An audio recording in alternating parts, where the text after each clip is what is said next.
Todas las naciones de Europa, todos sus ciudadanos se enfrentan hoy mismo a una crisis existencial por partido doble.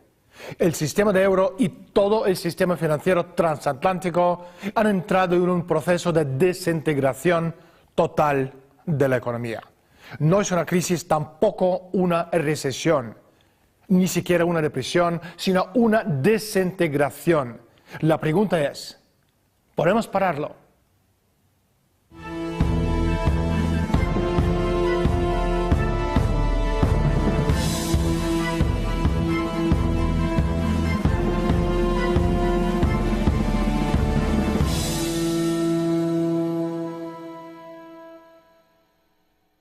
En los últimos 10 años, la Unión Europea se ha convertido en un superestado. Sin embargo, carece de todas las características que debe tener un Estado, entre ellas la de poder cuidar del bien común. Tampoco la Constitución Europea tiene ni el consentimiento ni el apoyo de los ciudadanos. Lo que sí tenemos en Europa es una burocracia descomunal, toda una serie de organismos superpuestos que no rinden cuentas a nadie. El colapso del sistema monetario transatlántico significaría la desintegración por una reacción en cadena o mediante la destrucción de los bienes de Europa y América del Norte en una explosión hiperinflacionaria tal y como ocurrió en Alemania en 1923. Dentro de unos minutos hablaremos con Helga Zepp, la fundadora de Plataforma Política Buso en Alemania y también la fundadora de Instituto Schiller. Pero primero, salimos a la calle y preguntamos a la gente su opinión sobre la integración europea. ¿Cuál es el futuro del nacionalismo europeo? A ver lo que opina la gente. Una diferencia muy grande entre lo que es los de arriba y los de abajo. A mí me gustaría que el nacionalismo fuera la humanidad. Una integración comercial muy fuerte. Ni idea. No respondo a eso. Por lo que uno oye de los expertos, los economistas y tal, por lo visto habría mucho desastre. Hombre, a los políticos les interesa porque para ellos es un chollo. El estado de bienestar, que sin duda es el estandarte de la Unión Europea. Conflicto grandísimo, volver otra vez a la peseta. Le conviene, la cuestión es que si empieza a combatir todos los problemas que tiene por cuenta propia, pues no lo va a lograr. Que no hay cosa más tonta que un obrero de derechas. Helga, bienvenido desde la sombra. ¿Por qué piensas que las dos únicas opciones del actual sistema transatlántico son la ruina y el impago o un estallido? La cuestión es que durante estos 5 años que ha durado la crisis financiera comenzada en julio de 2007, las instituciones financieras han convertido la deuda especulativa privada en deuda pública estatal. Ahora intentan rescatarlas imponiendo la austeridad pública en países como Grecia, España, Italia y Portugal, aunque también en los países del norte. Si esto no se lleva a cabo, se produce el desplome inmediato del sistema bancario. Los Estados Unidos necesitan como mínimo 8.000 millones de euros este año. Pero si te pones a imprimir esa cantidad de dinero para impedir el desplome bancario, se dará una explosión de hiperinflación en un tiempo muy corto. Miramos Grecia. Lo que intentan hacer es reventar el sistema, pues al no dejar que Grecia reorganice su sistema, están convirtiendo a este país, pobre Grecia, en un instrumento pidiendo que la deuda griega sea compensada por Europa. Pero esa deuda no vale nada. Es un desperdicio, dinero de Monopoly. Aunque claro, a pedirle a Europa, que a su vez sufre su propio derrumbe financiero, que absorba una deuda impagable, la cual los griegos, por cierto, nunca podrán pagar, indica que es seguro que se va a destruir Europa. Y se está haciendo, y se hace a propósito, pues nadie, ni siquiera el presidente de la Comisión Europea, Barroso, cree que Grecia, Portugal y España pueden ser salvados. Lo absolutamente seguro es que estamos en un proceso de total desintegración económica. Pero es esta desintegración accidental, es decir, el resultado de una mala planificación, o se ha hecho a propósito. Y si es así, ¿por quién y por qué? Es ambas cosas. Yo diría que hay diferentes grupos con diferentes intereses. Pero fíjese en lo que dijo Jacques Attali en entrevistas públicas. Dijo que el antiguo euro había sido concebido como un mecanismo deliberado para imponer la unión política, con la que nadie estaba de acuerdo. En otras palabras, cometieron un burdo error al crear el euro para poder, en la primera crisis, imponer una dictadura política, en la forma en la que vemos actualmente con el MSE. Creo que la intención era la industrialización de Europa. Y si se fija en las políticas de la Comisión Europea respecto a España, por ejemplo, verá que cancelaron todos los programas que hubieran permitido la recuperación española, como por ejemplo el 25% del presupuesto científico. Creo que está muy claro que nadie en la Unión Europea tiene la intención de que España se recupere. Y de hecho creo que el auténtico objetivo, dado el hecho de que la Unión Europea es la más rica expresión del Imperio Británico, es la reducción de la población y la vuelta a determinado tipo de estructura feudal. Lo que queremos decir con globalización, entre comillas, es en realidad el Imperio Británico. Si tomamos el conjunto de los bancos centrales, los bancos de inversión, los fondos de inversión libre, las operaciones bancarias en la sombra, las empresas de crédito y la manera en que estas instituciones financieras controlan no solo el sistema económico, sino también los gobiernos.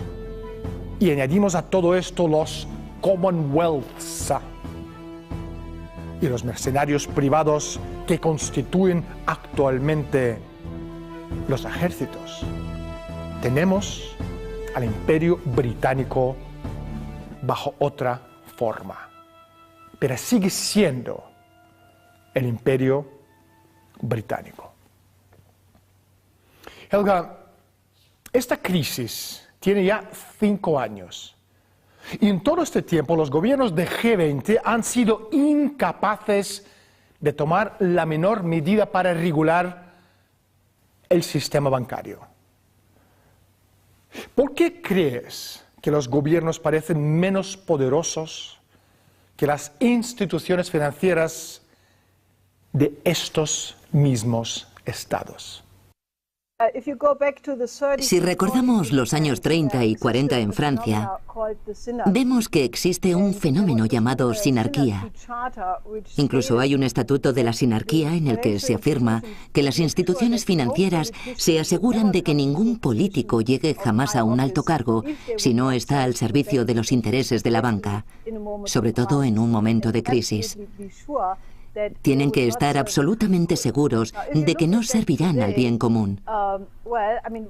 Si nos fijamos en ello actualmente, la mayoría de los políticos sigue este principio de aliarse para seguir adelante. Pero en algunos casos han de demostrar que tienen un cadáver en el armario para hacer carrera. Solo quiero recordarle que algunas personas que se han convertido en ministros fueron alborotadores callejeros en su juventud y ahora posan como si fueran grandes estadistas y dirigen el Consejo Europeo de Asuntos Exteriores junto a George Soros. Aquí tiene un caso clásico de gente que quiere demostrar que está totalmente a favor del sistema antes de poder hacer una carrera, y sus delitos previos o sus fechorías son la garantía de que nunca abandonarán el sistema. El movimiento sinarquista se creó como el contraataque de la oligarquía a la Revolución Americana y a los principios del nuevo Estado soberano. Realmente surge durante el periodo de Revolución Francesa y las consecuencias del terror jacobino fue el surgimiento del primer movimiento fascista moderno, el de Napoleón Bonaparte. Y sinarquismo fue concebido como ese fundamento ideológico del sistema de Bonaparte dictatorial fascista.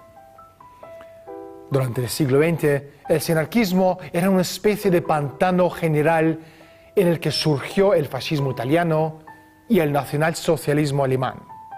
Después se extendió por toda Europa: Francia, Gran Bretaña, Alemania, Holanda y Bélgica. Sus miembros eran la élite europea, la gente como Helmut Schacht, el banquero de Hitler, la cúpula de Bank Worms, el banco que controlaba el gobierno de Francia en otoño de 1941, Banco Lazard, Montague Norman, el gobernador del Banco de Inglaterra. Los descendientes de los anarquistas son tipos como Milton Friedman y George Shultz, la eminencia gris detrás de la presidencia de George W. Bush. Repito, el sinarquismo quiere devolver el poder del Estado-nación a la aristocracia mundial. Helga, tú has propuesto abandonar el euro y volver a las monedas nacionales, además con tipos de cambios fijos. ¿Nos podrías explicar cómo y por qué?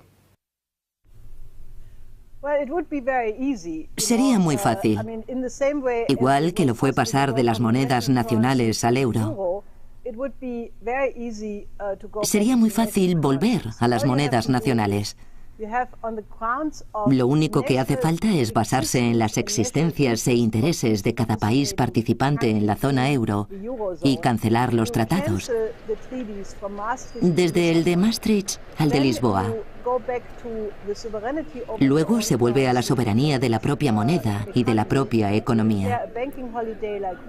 Se declara una moratoria bancaria, como hizo Roosevelt.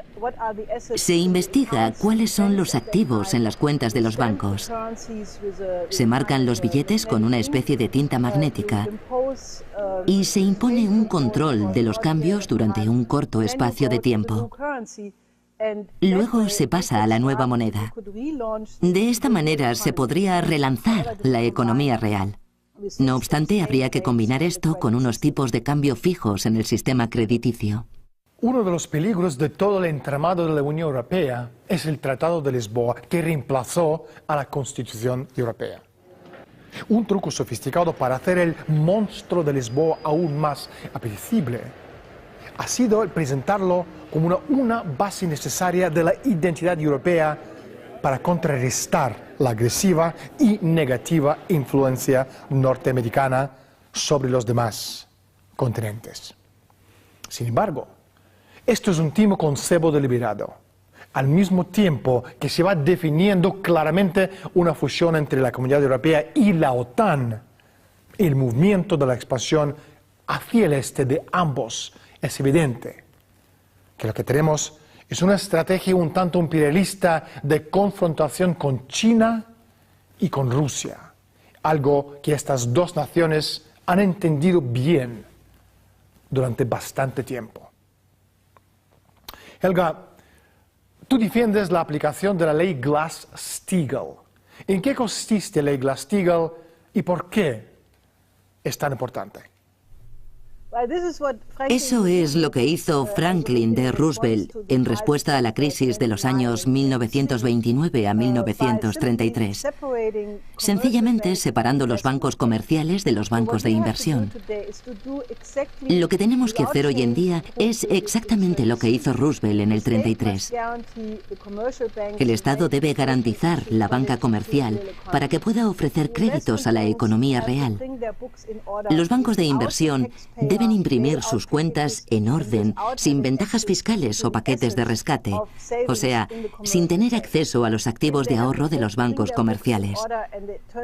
Si publican sus cuentas en orden y resulta que son insolventes, mala suerte, deberán declararse en quiebra. De esta manera nos quitaríamos de en medio todo ese volumen de millones de residuos tóxicos en forma de contratos derivados, que son la razón por la que el sistema está a punto de explotar. ¿Cómo podría aplicarse el sistema Glass-Steagall en el contexto europeo? ¿Qué precedentes hay? Creo que el mejor ejemplo de precedente es la reconstrucción de Alemania en la posguerra. Recuerde que Alemania en 1945 había quedado arrasada por los bombardeos y el Plan Marshall, administrado por el Banco Estatal Alemán de Crédito, aplicó el modelo de Roosevelt para la reconstrucción, utilizando las instituciones financieras para canalizar los créditos estatales hacia proyectos bien definidos. Todos sabemos que Alemania pasó de ser una montaña de escombros al famoso milagro económico alemán en pocos años gracias a este método. Este es exactamente el mismo método que debe aplicarse en todo país europeo hoy en día. Si hay voluntad en las instituciones y la población de hacer tal cosa, es perfectamente posible hacerla en cada país, no solo en Alemania. Secretario de Estado George Marshall propuso una solución a la desintegración económica a las que se enfrentaban los países europeos tras la Segunda Guerra Mundial. De ahí viene el nombre Plan Marshall. Estados Unidos se comprometía a proporcionar ayuda para reconstruir económicamente a Europa. A cambio, Estados Unidos eligió la liberalización del comercio y del mercado europeo, lo cual garantizaba la americanización de Europa. Plan Marshall, además de ayudar a levantar Europa, dio origen en 1950 al Plan Schuman, lo cual dio origen a su vez a la Comunidad Europea del Carbón y del Acero y finalmente al Mercado Común, la primera piedra de la construcción de un imperio, el de la Empresa Mundial S.A. Helga, tú presentaste un plan para el milagro económico en Europa meridional y el Mediterráneo. ¿En qué consiste este plan? Partimos de la Conferencia de Ministros de Transportes de la Unión Europea, en la que se decidieron 10 pasillos prioritarios de transporte. Pero estos nunca se han construido o en muy poca medida. Si pusiéramos esto en la agenda, conectaríamos las vías fluviales europeas del Rin, Main, Danubio y el Canal, que a través de un sistema de ríos y canales comunicaría ese sistema con el Mediterráneo. Esto implicaría llevar las comunicaciones de alta velocidad a los Balcanes, a Grecia y a Italia del Sur. Se harían túneles desde Sicilia a Túnez y, naturalmente, el famoso túnel bajo el estrecho de Gibraltar, del que se hizo un estudio de viabilidad en 2006 y que dio origen al Acuerdo Hispano-Marroquí de 2009. Todos estos son proyectos muy tradicionales y que no tienen nada espectacular. Sencillamente, no se han construido bajo el régimen de la austeridad de la Unión Europea. Todos esos proyectos podrían empezarse ya mañana mismo. Aumentarían la productividad y, contrariamente al turismo o la burbuja inmobiliaria, desarrollarían realmente la mano de obra en Europa, Portugal y los demás países. Además, traería riqueza física y aumentaría los niveles de la población, porque el progreso y el desarrollo de la sociedad están directamente proporcionales a la densidad de los habitantes. Son proyectos muy ambiciosos. Helga, ¿de dónde saldrá el dinero? Esa pregunta se ha silenciado desde el momento en que se utilizaron miles de millones en rescates. Solo en Estados Unidos, creo, se han empleado de 25 a 29.000 millones para rescatar el sistema bancario. Una vez calculé que para construir un tren maglev entre Siberia y Lisboa costaría entre 4 y 5.000 millones de euros. Calderilla. Pero tendríamos multitud de conexiones maglev más entre Siberia y Europa del Sur. La financiación, en este sentido, no es lo que la gente dice que es. Los rescates son dinero pagado por obligaciones pasadas, deudas pasadas. Es dinero debido, dinero sin valor. Si sacas un crédito para la producción futura con la que crear un desarrollo real, empleos productivos y una gran riqueza real, es un dinero que no es inflacionario y es una inversión que crea riqueza para el futuro. Helga, hablando del futuro, ¿qué significa para el plan la reciente popularidad de Curiosity? Eso es muy importante, porque en los últimos 40 años, la razón por la que estamos en esta crisis de desintegración existencial es que el paradigma de los últimos 40 o 45 años, es decir, apartarse de la producción en beneficio de la especulación, toda la contracultura, el equivocado camino del enriquecimiento, era un error. Tenemos que recuperar el optimismo del proyecto Apolo, con el que todo el mundo pudo ver que se puede salir al espacio y colonizar el espacio, que no hay límite para las capacidades humanas ni para la realización de hazañas científicas. Tenemos que relacionar el proyecto de alunizaje Apolo con el tema del proyecto Curiosity. Helga, eres fundadora de BUSO, un importante partido político alemán. Mucha gente, sobre todo gente en el sur de Europa, le está echando la culpa a Alemania de sus problemas económicos. ¿Cuál sería tu mensaje para esa gente? Para empezar, que no confundan a Alemania con la señora Merkel. Por suerte son dos cosas distintas. La señora Merkel es una política dirigida por los mercados financieros, sin ninguna compasión por el bien común de las personas, ni de las de España ni de las de Alemania. El pueblo alemán está sufriendo igual. Mi mensaje es que nos concentremos en estos proyectos conjuntos de desarrollo para unir nuestros países como territorios soberanos y llevar a cabo una misión conjunta y soberana entre los Estados europeos. Creo que tendríamos un futuro precioso si toda esa burocracia de la Unión Europea quedase pronto en el olvido. Tengo una sugerencia. Vamos a deshacernos de la burocracia de Bruselas. Despedímoslo a todos, son ineptos. Esa gente no ha hecho nada útil en su vida. Quitémoslo de encima a tipos como Van Rompuy, el presidente del Consejo Europeo. No porque sea un estorbo inservible, sino porque es malvado y muy peligroso. No es la primera vez que un tipo corto, sin afecto y malintencionado logra hacerse un hueco en los intestinos del poder. Helga, ¿cuáles son los pasos que sugerirías para que Europa supere la crisis? Creo que lo más importante ahora mismo es ocuparse del hecho de que estamos al borde de la Tercera Guerra Mundial. Lo que está pasando en Siria, en particular, es la mentira más grande que he visto en mi vida.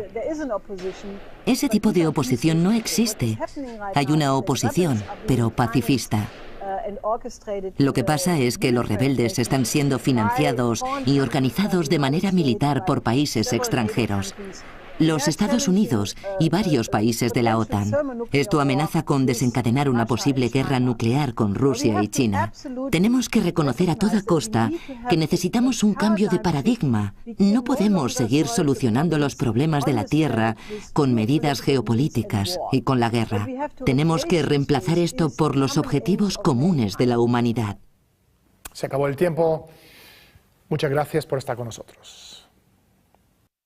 Muchas gracias por invitarme a su programa. La verdad descansa sobre la posición suprema del orden de las cosas. La verdadera soberanía no se halla en la opinión popular, sino en los procesos creativos de la mente humana individual. Existe una solución. Esta solución, sin embargo, es absolutamente imposible dentro de nuestro sistema actual. El sistema financiero mundial está en quiebra, sin remedio, y la economía actual de casino especulativo debe ser reemplazada por un sistema de créditos que se orientan exclusivamente hacia las futuras inversiones en la economía real. La reconquista de la soberanía nacional es la condición indiscutible tanto para la recuperación económica como la preservación de la paz en la tierra. A Europa y a sus ciudadanos les va la vida en ello. Hasta que podamos transportar a la humanidad a la edad de la razón, la historia va adquiriendo forma no por la voluntad de las masas humanas, sino por un puñado de aquellos que para bien o para mal dirigen el destino de toda la humanidad como manada de vacas de pasto en pasto y en ocasiones también al matadero. Yo soy Daniel Stulin, gracias por estar con nosotros, hasta la semana próxima.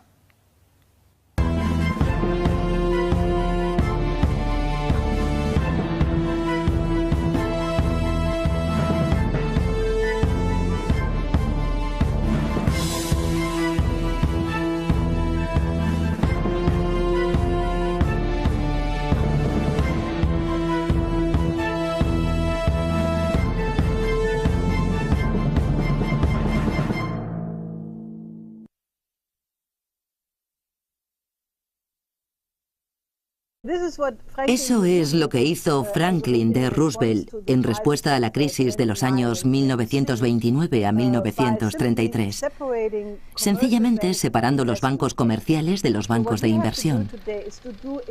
Lo que tenemos que hacer hoy en día es exactamente lo que hizo Roosevelt en el 33. El Estado debe garantizar la banca comercial para que pueda ofrecer créditos a la economía real. Los bancos de inversión deben imprimir sus cuentas en orden, sin ventajas fiscales o paquetes de rescate, o sea, sin tener acceso a los activos de ahorro de los bancos comerciales. Si publican sus cuentas en orden y resulta que son insolventes, mala suerte, deberán declararse en quiebra. De esta manera nos quitaríamos de en medio todo ese volumen de millones de residuos tóxicos en forma de contratos derivados, que son la razón por la que el sistema está a punto de explotar. ¿Cómo podría aplicarse el sistema Glass-Steagall en el contexto europeo? ¿Qué precedentes hay? Creo que el mejor ejemplo de precedente es la reconstrucción de Alemania en la posguerra. Recuerde que Alemania en 1945 había quedado arrasada por los bombardeos y el Plan Marshall, administrado por el Banco Estatal Alemán de Crédito, aplicó el modelo de Roosevelt para la reconstrucción, utilizando las instituciones financieras para canalizar los créditos estatales hacia proyectos bien definidos.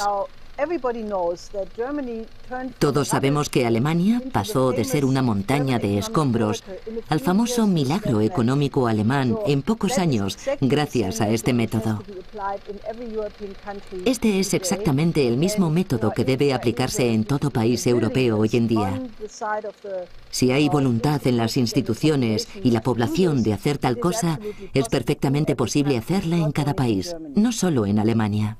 Secretario de Estado George Marshall propuso una solución a la desintegración económica a las que se enfrentaban los países europeos tras la Segunda Guerra Mundial. De ahí viene el nombre Plan Marshall.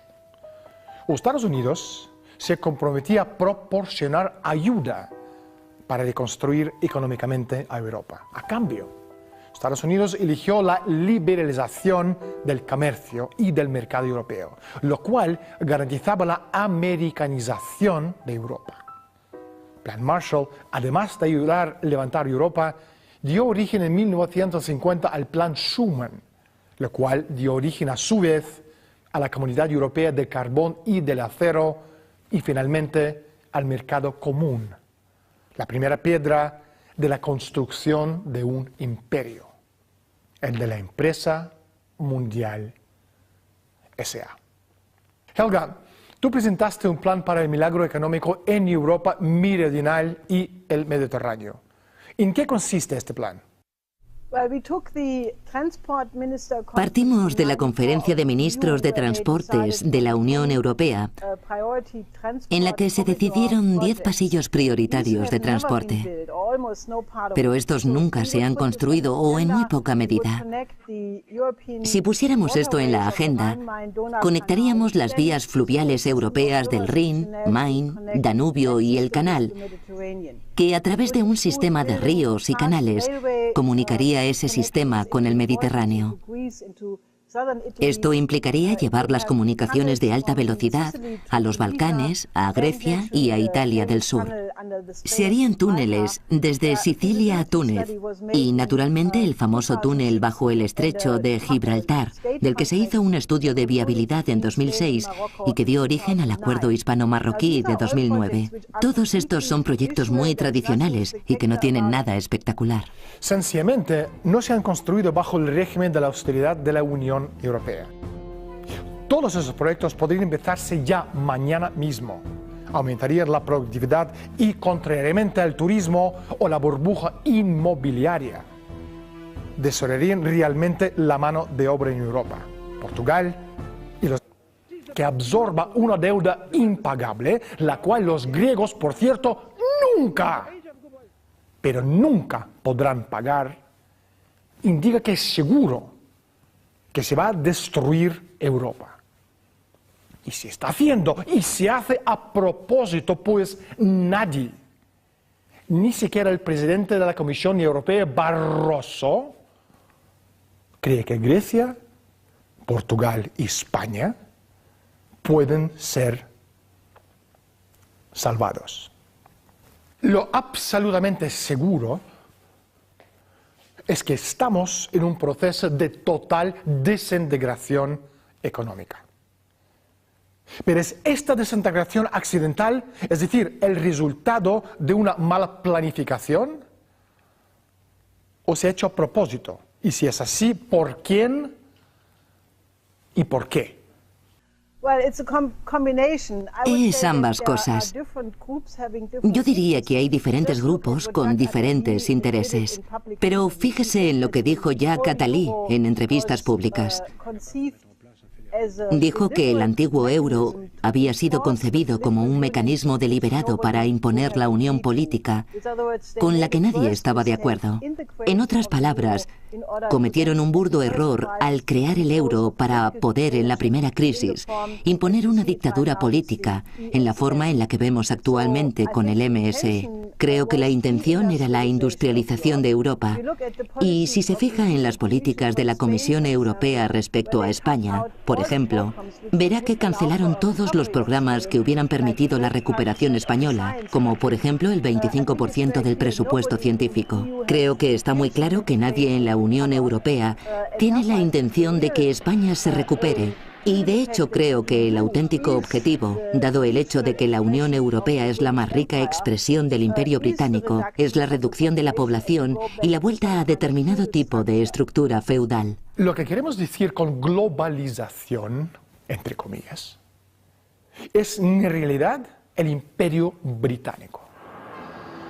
Si tomamos el conjunto de los bancos centrales, los bancos de inversión, los fondos de inversión libre, las operaciones bancarias en la sombra, las empresas de crédito y la manera en que estas instituciones financieras controlan no solo el sistema económico, sino también los gobiernos.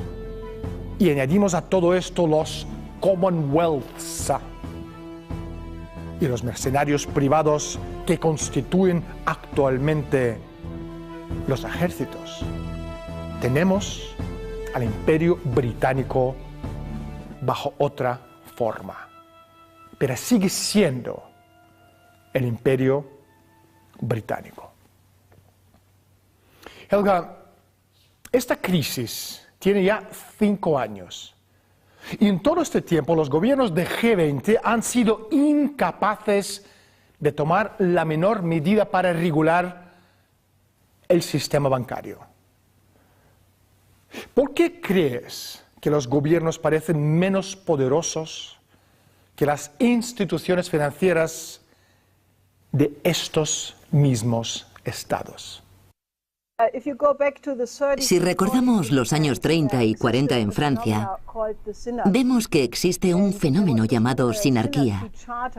Incluso hay un estatuto de la sinarquía en el que se afirma que las instituciones financieras se aseguran de que ningún político llegue jamás a un alto cargo si no está al servicio de los intereses de la banca, sobre todo en un momento de crisis. Tienen que estar absolutamente seguros de que no servirán al bien común.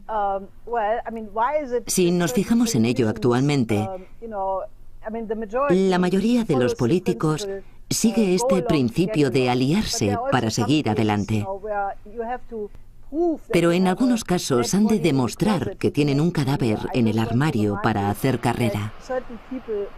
Solo quiero recordarle que algunas personas que se han convertido en ministros fueron alborotadores callejeros en su juventud y ahora posan como si fueran grandes estadistas y dirigen el Consejo Europeo de Asuntos Exteriores junto a George Soros.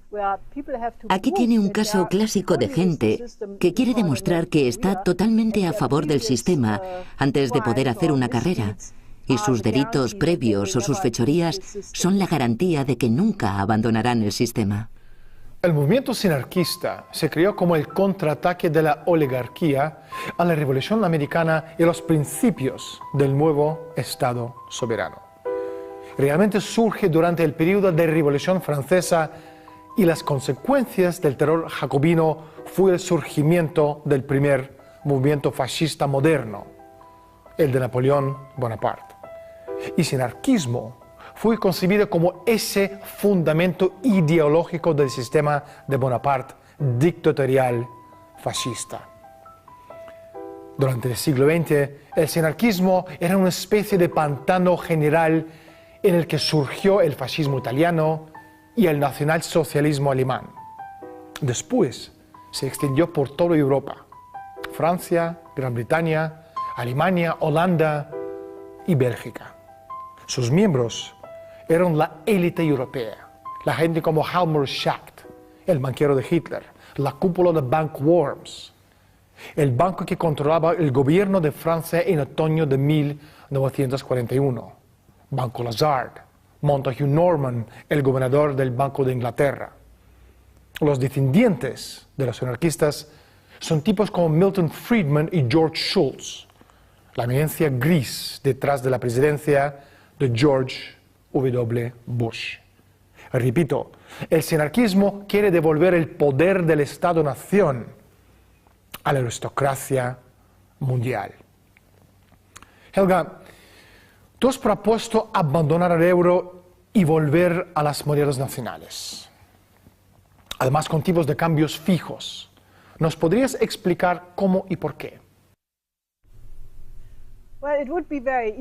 Sería muy fácil, igual que lo fue pasar de las monedas nacionales al euro.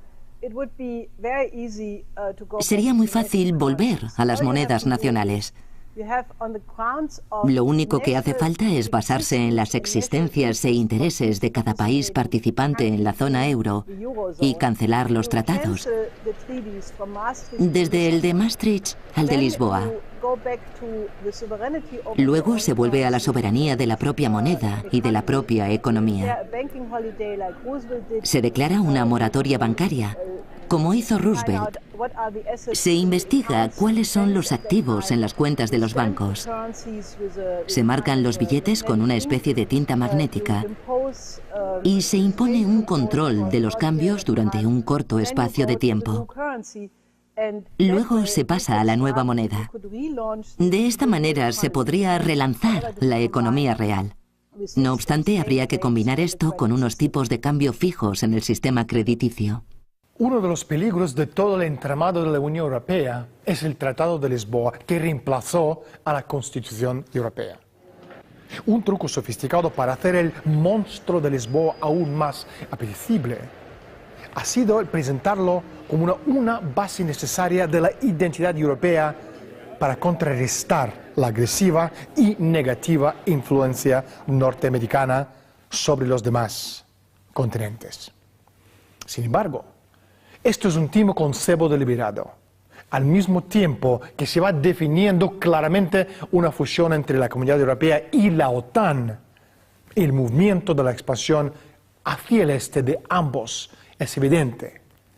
Que lo que tenemos es una estrategia un tanto imperialista de confrontación con China y con Rusia, algo que estas dos naciones han entendido bien durante bastante tiempo. Helga, tú defiendes la aplicación de la ley Glass-Steagall. ¿En qué consiste la ley Glass-Steagall y por qué es tan importante?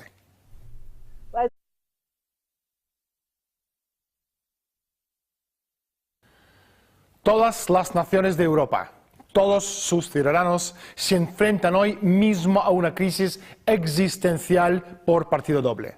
El sistema de euro y todo el sistema financiero transatlántico han entrado en un proceso de desintegración total de la economía.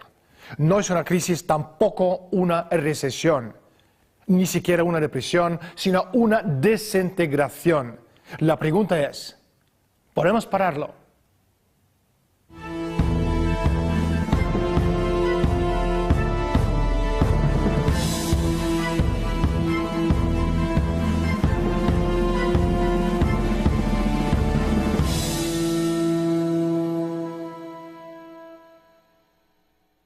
En los últimos 10 años, la Unión Europea se ha convertido en un superestado.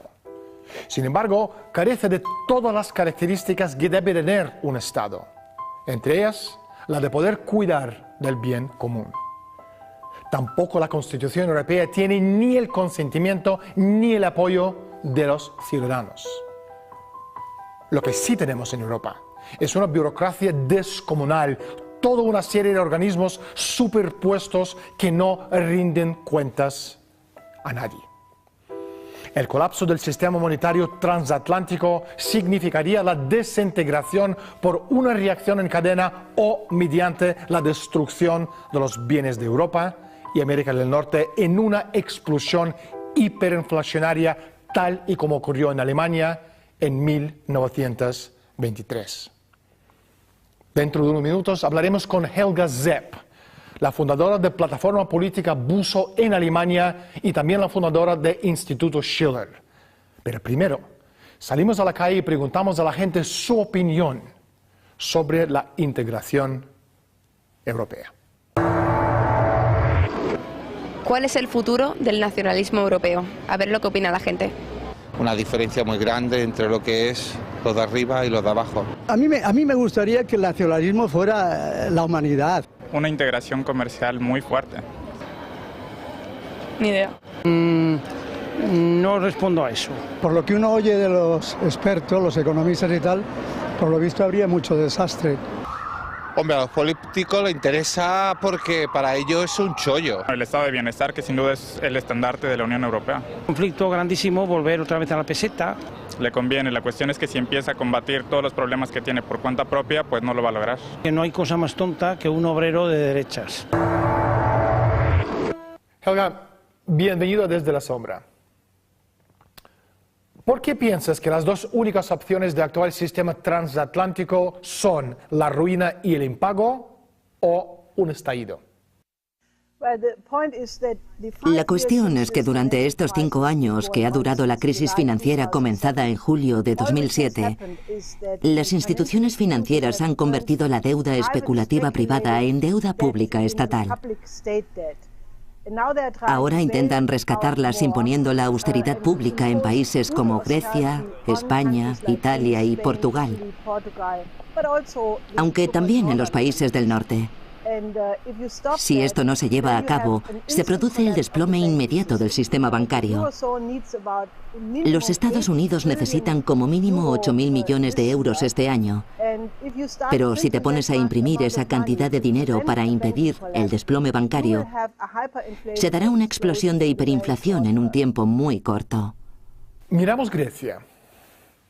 Lo que intentan hacer es reventar el sistema, pues al no dejar que Grecia reorganice su sistema, están convirtiendo a este país, pobre Grecia, en un instrumento pidiendo que la deuda griega sea compensada por Europa. Pero esa deuda no vale nada. Es un desperdicio, dinero de Monopoly. Aunque claro, a pedirle a Europa, que a su vez sufre su propio derrumbe financiero, los demás países. Además, traería riqueza física y aumentaría los niveles de la población, porque el progreso y el desarrollo de la sociedad están directamente proporcionales a la densidad de los habitantes. Son proyectos muy ambiciosos. Helga, ¿de dónde saldrá el dinero? Esa pregunta se ha silenciado desde el momento en que se utilizaron miles de millones en rescates.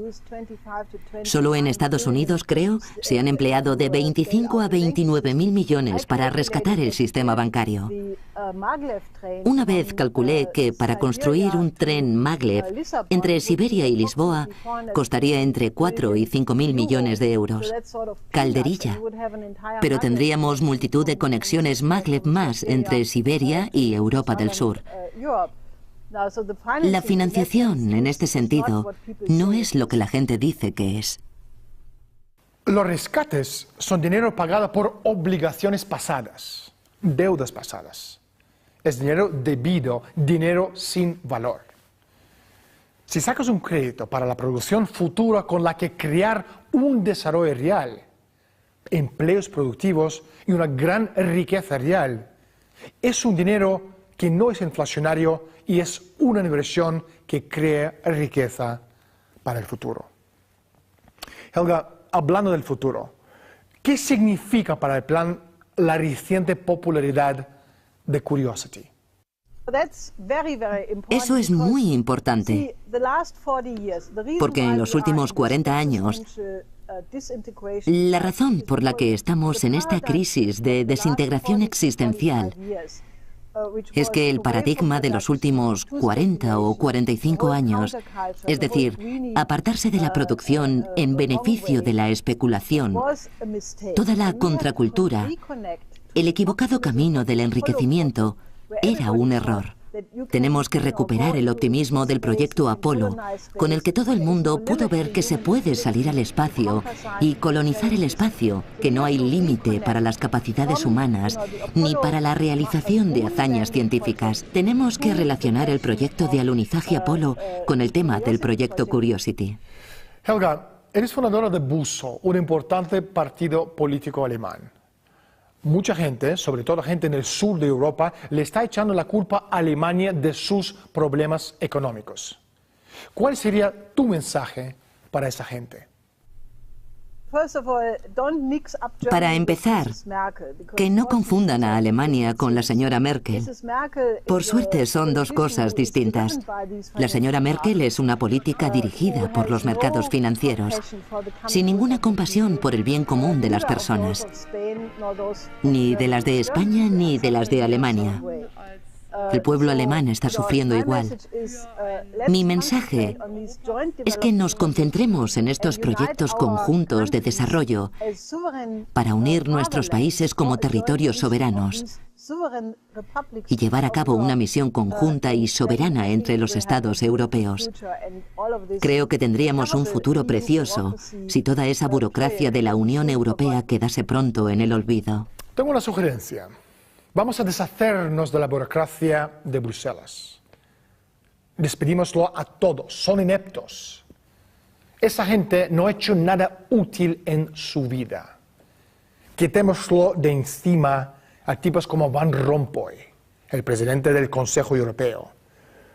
No porque sea un estorbo inservible, sino porque es malvado y muy peligroso.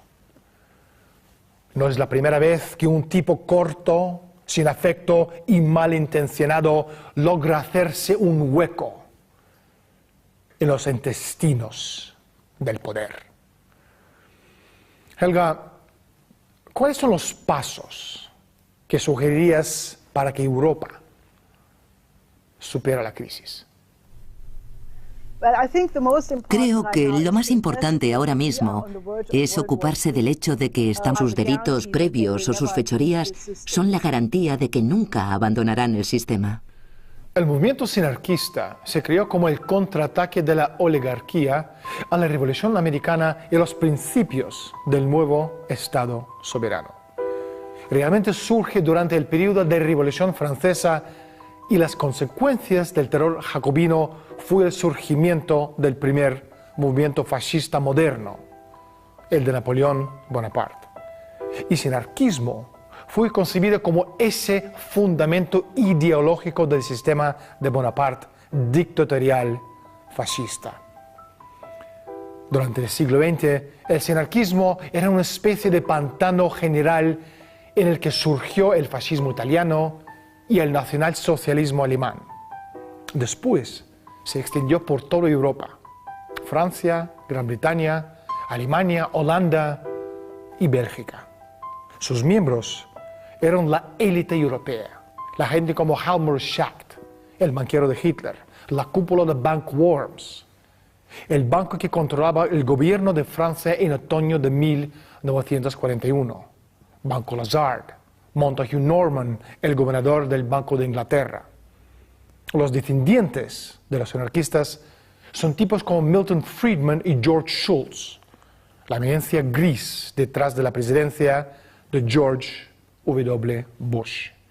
Repito, el sinarquismo quiere devolver el poder del Estado-nación a la aristocracia mundial. Helga, tú has propuesto abandonar el euro y volver a las monedas nacionales, además con tipos de cambios fijos. ¿Nos podrías explicar cómo y por qué? Sería muy fácil, igual que lo fue pasar de las monedas nacionales al euro. Sería muy fácil volver a las monedas nacionales. Lo único que hace falta es basarse en las existencias e intereses de cada país participante en la zona euro y cancelar los tratados, desde el de Maastricht al de Lisboa. Luego se vuelve a la soberanía de la propia moneda y de la propia economía. Se declara una moratoria bancaria, como hizo Roosevelt. Se investiga cuáles son los activos en las cuentas de los bancos. Se marcan los billetes con una especie de tinta magnética y se impone un control de los cambios durante un corto espacio de tiempo. Luego se pasa a la nueva moneda. De esta manera se podría relanzar la economía real. Lo de Roosevelt para la reconstrucción, utilizando las instituciones financieras para canalizar los créditos estatales hacia proyectos bien definidos. Todos sabemos que Alemania pasó de ser una montaña de escombros al famoso milagro económico alemán en pocos años gracias a este método. Este es exactamente el mismo método que debe aplicarse en todo país europeo hoy en día. Si hay voluntad en las instituciones y la población de hacer tal cosa, es perfectamente posible hacerla en cada país, no solo en Alemania. Secretario de Estado George Marshall propuso una solución a la desintegración económica a las que se enfrentaban los países europeos tras la Segunda Guerra Mundial. De ahí viene el nombre Plan Marshall. Estados Unidos se comprometía a proporcionar ayuda para reconstruir económicamente a Europa. A cambio, Estados Unidos eligió la liberalización del comercio y del mercado europeo, lo cual garantizaba la americanización de Europa. Plan Marshall, además de ayudar a levantar Europa, dio origen en 1950 al Plan Schuman, lo cual dio origen a su vez a la Comunidad Europea del Carbón y del Acero y finalmente al Mercado Común, la primera piedra de la construcción de un imperio, el de la Empresa Mundial S.A. Helga, tú presentaste un plan para el milagro económico en Europa meridional y el Mediterráneo. ¿En qué consiste este plan? Partimos de la Conferencia de Ministros de Transportes de la Unión Europea, en la que se decidieron 10 pasillos prioritarios de transporte. Pero estos nunca se han construido o en muy poca medida. Si pusiéramos esto en la agenda, conectaríamos las vías fluviales europeas del Rin, Main, Danubio y el Canal, que a través de un sistema de ríos y canales comunicaría ese sistema con el Mediterráneo. Esto implicaría llevar las comunicaciones de alta velocidad a los Balcanes, a Grecia y a Italia del Sur. Se harían túneles desde Sicilia a Túnez y, naturalmente, el famoso túnel bajo el estrecho de Gibraltar, del que se hizo un estudio de viabilidad en 2006 y que dio origen al acuerdo hispano-marroquí de 2009. Todos estos son proyectos muy tradicionales y que no tienen nada espectacular. Sencillamente, no se han construido bajo el régimen de la austeridad de la Unión Europea. Todos esos proyectos podrían empezarse ya mañana mismo. Aumentarían la productividad y, contrariamente al turismo o la burbuja, declararse en quiebra. De esta manera nos quitaríamos de en medio todo ese volumen de millones de residuos tóxicos en forma de contratos derivados, que son la razón por la que el sistema está a punto de explotar. ¿Cómo podría aplicarse el sistema Glass-Steagall en el contexto europeo? ¿Qué precedentes hay? Creo que el mejor ejemplo de precedente es la reconstrucción de Alemania en la posguerra. Recuerde que Alemania en 1945 había quedado arrasada por los bombardeos y el Plan Marshall, administrado por el Banco Estatal Alemán de Crédito, aplicó el modelo de Roosevelt para la reconstrucción, utilizando las instituciones financieras para canalizar los créditos estatales hacia proyectos bien definidos. Todos sabemos que Alemania pasó de ser una montaña de escombros al famoso milagro económico alemán en pocos años gracias a este método. Este es exactamente el mismo método que debe aplicarse en todo país europeo hoy en día. Si hay voluntad en las instituciones y la población de hacer tal cosa, es perfectamente posible hacerla en cada país, no solo en Alemania. Secretario de Estado George Marshall propuso una solución a la desintegración económica a las que se enfrentaban los países europeos tras la Segunda Guerra Mundial. De ahí viene el nombre Plan Marshall. Estados Unidos se comprometía a proporcionar ayuda para reconstruir económicamente a Europa. A cambio, Estados Unidos eligió la liberalización del comercio y del mercado europeo, lo cual garantizaba la americanización de Europa. Plan Marshall, además de ayudar a levantar Europa, dio origen en 1950 al Plan Schuman, lo cual dio origen a su vez a la Comunidad Europea del Carbón y del Acero y finalmente al Mercado Común, la primera piedra de la construcción de un imperio, el de la Empresa Mundial S.A. Helga, tú presentaste un plan para el milagro económico en Europa meridional y el Mediterráneo. ¿En qué consiste este plan? Partimos de la Conferencia de Ministros de Transportes de la Unión Europea, en la que se decidieron 10 pasillos prioritarios de transporte. Pero estos nunca se han construido o en muy poca medida. Si pusiéramos esto en la agenda, conectaríamos las vías fluviales europeas del Rin, Main, Danubio y el Canal, que a través de un sistema de ¿qué es?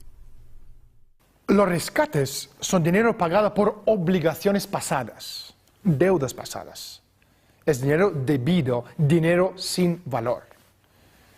Si sacas un crédito para la producción futura con la que crear un desarrollo real, empleos productivos y una gran riqueza real, es un dinero que no es inflacionario y es una inversión que crea riqueza para el futuro. Helga, hablando del futuro, ¿qué significa para el plan la reciente popularidad de Curiosity? Eso es muy importante, porque en los últimos 40 años La razón por la que estamos en esta crisis de desintegración existencial es que el paradigma de los últimos 40 o 45 años, es decir, apartarse de la producción en beneficio de la especulación, toda la contracultura, el equivocado camino del enriquecimiento, era un error. Tenemos que recuperar el optimismo del proyecto Apolo, con el que todo el mundo pudo ver que se puede salir al espacio y colonizar el espacio, que no hay límite para las capacidades humanas ni para la realización de hazañas científicas. Tenemos que relacionar el proyecto de alunizaje Apolo con el tema del proyecto Curiosity. Helga, eres fundadora de BUSO, un importante partido político alemán. Mucha gente, sobre todo gente en el sur de Europa, le está echando la culpa a Alemania de sus problemas económicos. ¿Cuál sería tu mensaje para esa gente? Para empezar, que no confundan a Alemania con la señora Merkel. Por suerte son dos cosas distintas. La señora Merkel es una política dirigida por los mercados financieros, sin ninguna compasión por el bien común de las personas, ni de las de España ni de las de Alemania. El pueblo alemán está sufriendo igual. Mi mensaje es que nos concentremos en estos proyectos conjuntos de desarrollo para unir nuestros países como territorios soberanos y llevar a cabo una misión conjunta y soberana entre los estados europeos. Creo que tendríamos un futuro precioso si toda esa burocracia de la Unión Europea quedase pronto en el olvido. Tengo una sugerencia. Vamos a deshacernos de la burocracia de Bruselas. Despedímoslo a todos, son ineptos. Esa gente no ha hecho nada útil en su vida. Quitémoslo de encima a tipos como Van Rompuy, el presidente del Consejo Europeo. No porque sea un estorbo inservible, sino porque es malo. Hombre, a los políticos les interesa porque para ellos es un chollo. El estado de bienestar, que sin duda es el estandarte de la Unión Europea. Conflicto grandísimo, volver otra vez a la peseta. Le conviene, la cuestión es que si empieza a combatir todos los problemas que tiene por cuenta propia, pues no lo va a lograr. Que no hay cosa más tonta que un obrero de derechas. Helga, bienvenido desde la sombra. ¿Por qué piensas que las dos únicas opciones del actual sistema transatlántico son la ruina y el impago o un estallido? La cuestión es que durante estos 5 años que ha durado la crisis financiera comenzada en julio de 2007, las instituciones financieras han convertido la deuda especulativa privada en deuda pública estatal. Ahora intentan rescatarlas imponiendo la austeridad pública en países como Grecia, España, Italia y Portugal, aunque también en los países del norte. Si esto no se lleva a cabo, se produce el desplome inmediato del sistema bancario.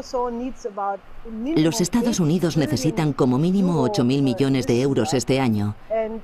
Pero si te pones a imprimir esa cantidad de dinero para impedir el desplome bancario, se dará una explosión de hiperinflación en un tiempo muy corto. Miramos Grecia.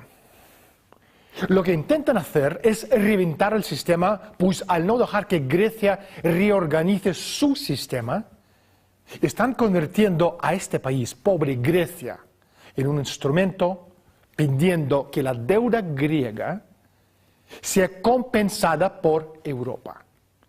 Pero esa deuda no vale nada. Es un desperdicio, dinero de Monopoly. Aunque claro, a pedirle a Europa, que a su vez sufre su propio derrumbe financiero, los demás países. Además, traería riqueza física y aumentaría los niveles de la población, porque el progreso y el desarrollo de la sociedad están directamente proporcionales a la densidad de los habitantes. Son proyectos muy ambiciosos. Helga, ¿de dónde saldrá el dinero? Esa pregunta se ha silenciado desde el momento en que se utilizaron miles de millones en rescates. Solo en Estados Unidos, creo, se han empleado de 25 a 29.000 millones para rescatar el sistema bancario. Una vez calculé que para construir un tren maglev entre Siberia y Lisboa costaría entre 4 y 5 mil millones de euros. Calderilla. Pero tendríamos multitud de conexiones maglev más entre Siberia y Europa. Texto europeo. ¿Qué precedentes hay? Creo que el mejor ejemplo de precedente es la reconstrucción de Alemania en la posguerra. Recuerde que Alemania en 1945 había quedado arrasada por los bombardeos y el Plan Marshall, administrado por el Banco Estatal Alemán de Crédito, aplicó el modelo de Roosevelt para la reconstrucción, utilizando las instituciones financieras para canalizar los créditos estatales hacia proyectos bien definidos. Todos sabemos que Alemania pasó de ser una montaña de escombros al famoso milagro económico alemán en pocos años gracias a este método. Este es exactamente el mismo método que debe aplicarse en todo país europeo hoy en día. Si hay voluntad en las instituciones y la población de hacer tal cosa, es perfectamente posible hacerla en cada país, no solo en Alemania. Secretario de Estado George Marshall propuso una solución a la desintegración económica a las que se enfrentaban los países europeos tras la Segunda Guerra Mundial. De ahí viene el nombre Plan Marshall. Los Estados Unidos se comprometía a proporcionar ayuda para reconstruir económicamente a Europa. A cambio, Estados Unidos eligió la liberalización del comercio y del mercado europeo, lo cual garantizaba la americanización de Europa. Plan Marshall, además de ayudar a levantar Europa, dio origen en 1950 al Plan Schuman, lo cual dio origen a su vez a la Comunidad Europea del Carbón y del Acero y finalmente al Mercado Común, la primera piedra de la construcción de un imperio, el de la Empresa Mundial S.A. Helga, tú presentaste un plan para el milagro económico en Europa meridional y el Mediterráneo. ¿En qué consiste este plan? Partimos de la Conferencia de Ministros de Transportes de la Unión Europea, en la que se decidieron 10 pasillos prioritarios de transporte.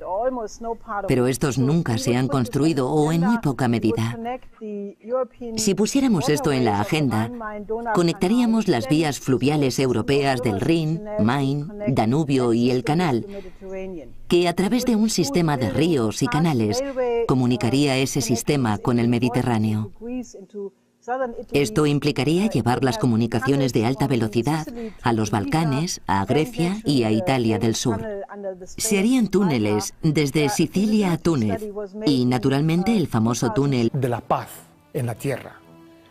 A Europa y a sus ciudadanos les va la vida en ello.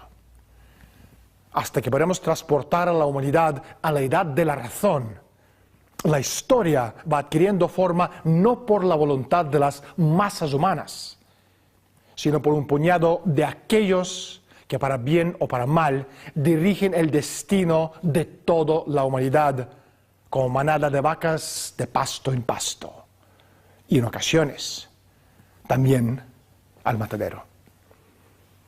Yo soy Daniel Stulin, gracias por estar con nosotros. Hasta la semana próxima.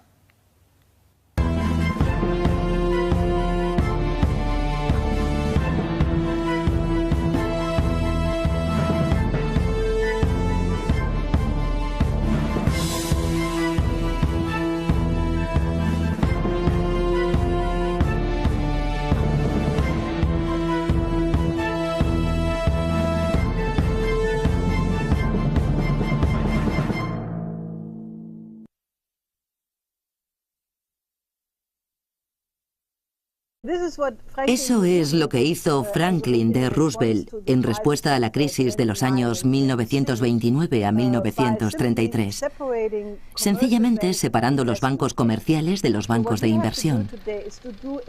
Lo que tenemos que hacer hoy en día es exactamente lo que hizo Roosevelt en el 33. El Estado debe garantizar la banca comercial para que pueda ofrecer créditos a la economía real. Los bancos de inversión deben imprimir sus cuentas en orden, sin ventajas fiscales o paquetes de rescate, o sea, sin tener acceso a los activos de ahorro de los bancos comerciales. Si publican sus cuentas en orden y resulta que son insolventes, mala suerte, deberán declararse en quiebra. De esta manera nos quitaríamos de en medio todo ese volumen de millones de residuos tóxicos en forma de contratos derivados, que son la razón por la que el sistema está a punto de explotar. ¿Cómo podría aplicarse el sistema Glass-Steagall en el contexto europeo? ¿Qué precedentes hay? Creo que el mejor ejemplo de precedente es la reconstrucción de Alemania en la posguerra. Recuerde que Alemania en 1945 había quedado arrasada por los bombardeos y el Plan Marshall, administrado por el Banco Estatal Alemán de Crédito, aplicó el modelo de Roosevelt para la reconstrucción, utilizando las instituciones financieras para canalizar los créditos estatales hacia proyectos bien definidos. Dictatorial fascista. Durante el siglo XX, el sinarquismo era una especie de pantano general en el que surgió el fascismo italiano y el nacionalsocialismo alemán. Después, se extendió por toda Europa, Francia, Gran Bretaña, Alemania, Holanda y Bélgica. Sus miembros eran la élite europea, la gente como Helmut Schacht, el banquero de Hitler, la cúpula de Bank Worms, el banco que controlaba el gobierno de Francia en otoño de 1941, Banco Lazard, Montague Norman, el gobernador del Banco de Inglaterra. Los descendientes de los anarquistas son tipos como Milton Friedman y George Shultz, la eminencia gris detrás de la presidencia de George W. Bush. Repito, el sinarquismo quiere devolver el poder del Estado-nación a la aristocracia mundial. Helga, tú has propuesto abandonar el euro y volver a las monedas nacionales. Además, con tipos de cambios fijos. ¿Nos podrías explicar cómo y por qué? Sería muy fácil. Igual que lo fue pasar de las monedas nacionales al euro. Sería muy fácil volver a las monedas nacionales. Lo único que hace falta es basarse en las existencias e intereses de cada país participante en la zona euro y cancelar los tratados, desde el de Maastricht al de Lisboa. Luego se vuelve a la soberanía de la propia moneda y de la propia economía. Se declara una moratoria bancaria, como hizo Roosevelt. Se investiga cuáles son los activos en las cuentas de los bancos. Se marcan los billetes con una especie de tinta magnética y se impone un control de los cambios durante un corto espacio de tiempo. Luego se pasa a la nueva moneda. De esta manera se podría relanzar la economía real. No obstante, habría que combinar esto con unos tipos de cambio fijos en el sistema crediticio. Uno de los peligros de todo el entramado de la Unión Europea es el Tratado de Lisboa, que reemplazó a la Constitución Europea. Un truco sofisticado para hacer el monstruo de Lisboa aún más apetecible ha sido el presentarlo como una base necesaria de la identidad europea para contrarrestar la agresiva y negativa influencia norteamericana sobre los demás continentes.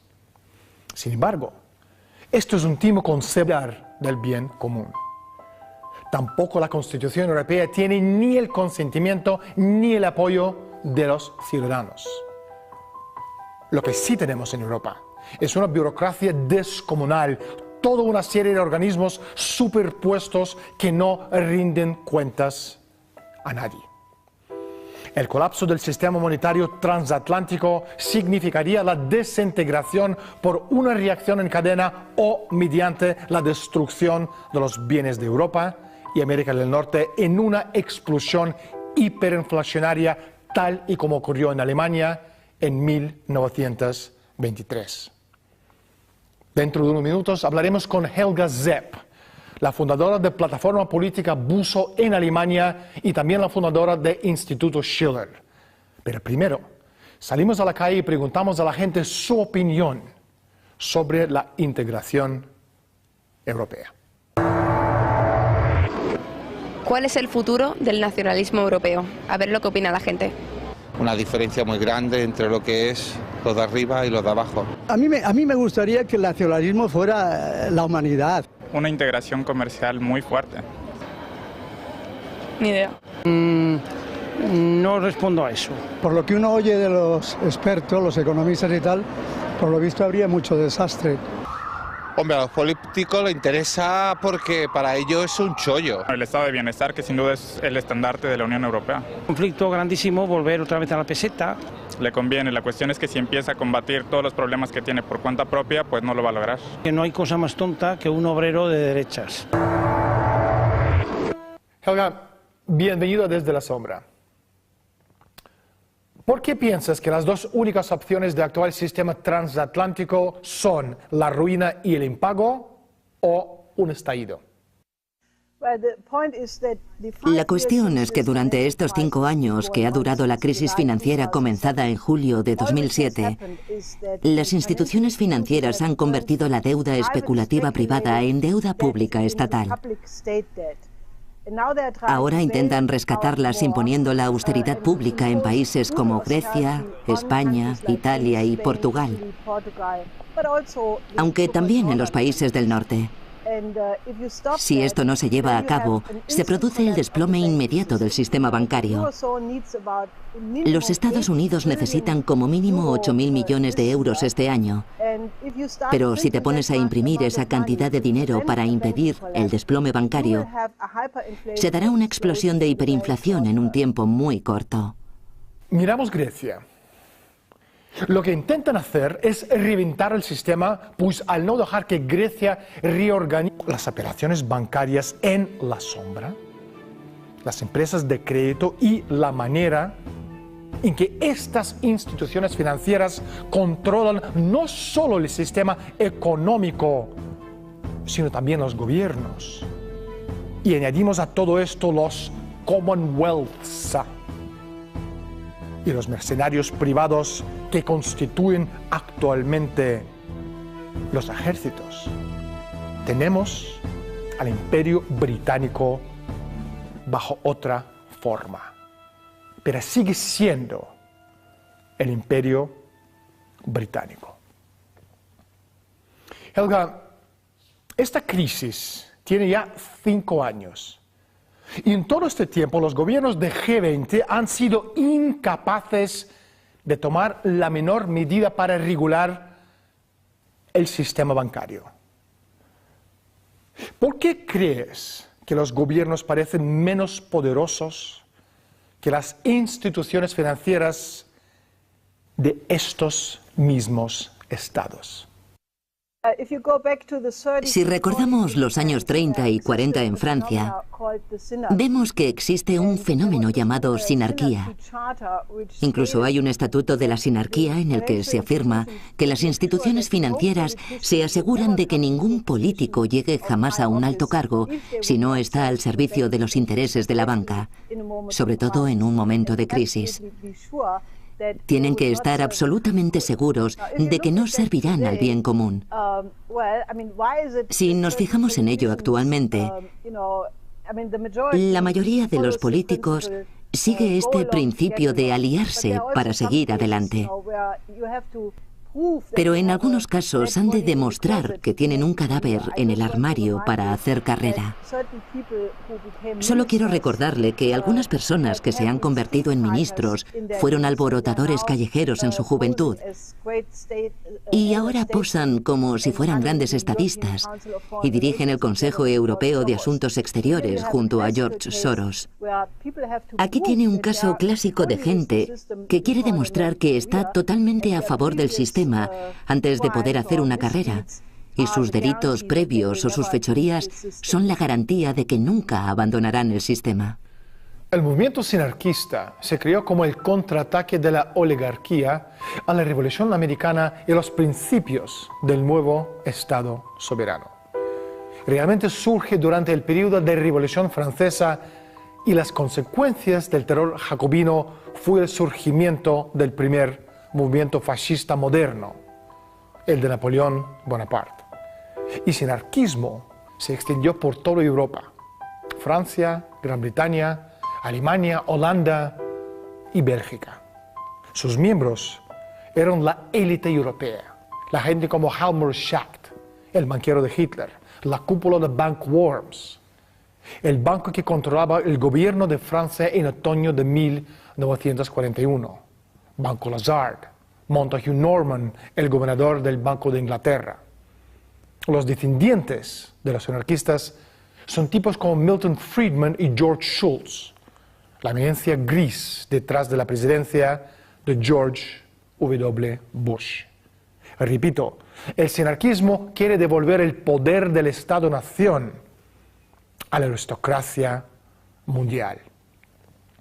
Helga, tú has propuesto abandonar el euro y volver a las monedas nacionales, además con tipos de cambios fijos. ¿Nos podrías explicar cómo y por qué? Sería muy fácil, igual que lo fue pasar de las monedas nacionales al euro. Sería muy fácil volver a las monedas nacionales. Lo único que hace falta es basarse en las existencias e intereses de cada país participante en la zona euro y cancelar los tratados, desde el de Maastricht al de Lisboa. Luego se vuelve a la soberanía de la propia moneda y de la propia economía. Se declara una moratoria bancaria, como hizo Roosevelt. Se investiga cuáles son los activos en las cuentas de los bancos. Se marcan los billetes con una especie de tinta magnética y se impone un control de los cambios durante un corto espacio de tiempo. Luego se pasa a la nueva moneda. De esta manera se podría relanzar la economía real. No obstante, habría que combinar esto con unos tipos de cambio fijos en el sistema crediticio. Uno de los peligros de todo el entramado de la Unión Europea es el Tratado de Lisboa, que reemplazó a la Constitución Europea. Un truco sofisticado para hacer el monstruo de Lisboa aún más apetecible ha sido el presentarlo como una base necesaria de la identidad europea para contrarrestar la agresiva y negativa influencia norteamericana sobre los demás continentes. Sin embargo, esto es un timo con cebo deliberado, al mismo tiempo que se va definiendo claramente una fusión entre la Comunidad Europea y la OTAN. El movimiento de la expansión hacia el este de ambos es evidente que lo que tenemos es una estrategia